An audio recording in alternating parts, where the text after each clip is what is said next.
front of me is REALME GT8 Pro, and today I would like to show you how you can change this device's theme.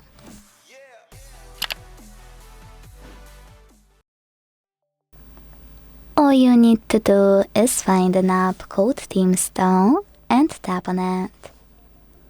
Then go through all of those sections like Home and Category to find the perfect theme for you by hitting Themes at the top, or tap on the search bar and type in whatever you want to.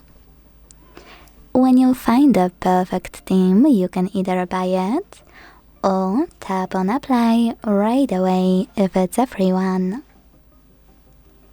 Then wait. And as you can see, after a few seconds, my theme was successfully applied.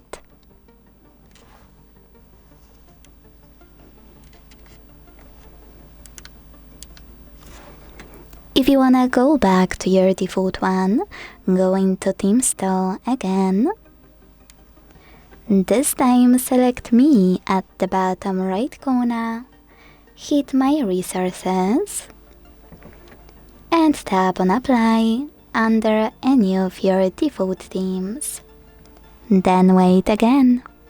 Thanks so much for watching. If you enjoyed this video, leave a like, comment, and subscribe. Bye!